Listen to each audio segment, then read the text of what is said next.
Sambulavinaka, I thank you all for being here today. As you know, the purpose of this media conference is not only to present Fiji's tropical cyclone outlook for the 2018 and 2019 season.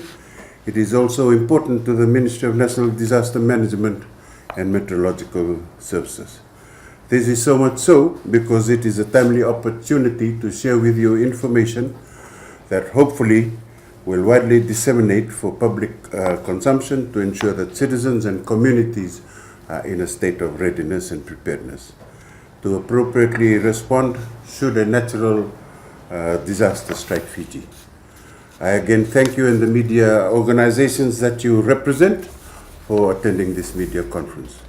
According to the Fiji Meteorological Services, 1 to 2 cyclones are expected to affect Fiji this season, with one predicted that may reach a stronger intensity than the ones that we've been having so far. The Fiji Met Services further predicts an elevated risk of tropical cyclones for the northern and eastern parts of the country, while 7 to 9 tropical cyclones are expected in the Pacific Island region, with a forecasted geographical spread covering the Solomon Islands to French Polynesia.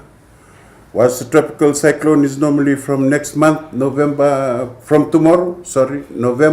to April next year, the current season has already seen a tropical cyclone forming near the Solomon Islands in September last month, which indicates that there's a lot of the climate change, because it's not normal for a cyclone to form in the months of September. We therefore advise all communities to remain alert and prepared throughout the 2018-2019 tropical season, and in particular to take heed of alerts, warnings, advisories issued by both the Fiji Meteorological Services and the National Disaster Management Office. As responsible individuals, we must always be proactive and take the initiative to improve our knowledge and understanding of the symptoms and risks. This should raise our levels of community resilience towards various natural hazards that are likely to occur within our surroundings. Recently, Fiji has seen an increase in the number of natural disasters experienced, the most severe being known to hit the southern hemisphere, and that is, we all remember Cyclone Winston in 2016, where 44 lives were lost, and we incurred damage of $1.29 billion Fijian dollars in damages. The National Disaster Awareness Week that was launched this morning marks the beginning of our preparedness for this season, 2018 to 2019 cyclone season. And as our key partner in this national effort, your role is very critical in the sense that you are to disseminate both disaster preparedness and response information as we strive to adequately inform and educate the public to effectively manage hazards and disasters. You are the conduit, spreading very simple but powerful messages that can make a world of difference in our lives and the community we live in. As I said this morning, a simple message like "disasters do happen, are you prepared?" should drive us to do an honest self-assessment of our preparedness levels.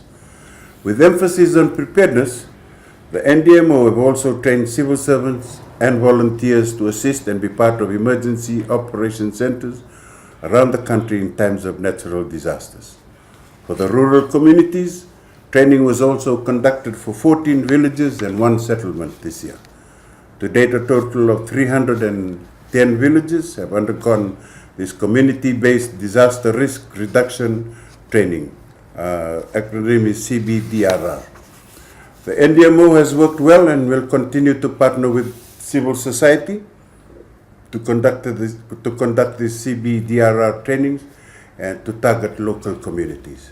This is the core business of NDMO, which is to enhance knowledge and capacity in disaster resilience.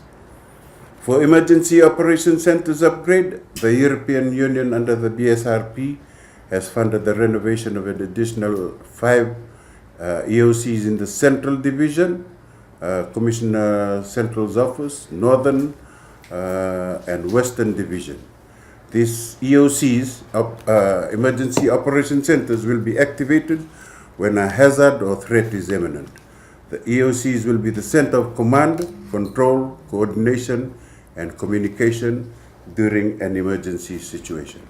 Once again, I look forward to your continuous support in continuously working in partnership with the Ministry of National Disaster Management and Meteorological Services in informing and educating the nation on both climate outlook as well as associated disaster risks of natural disasters. Thank you, and Vinaka Vakaleo.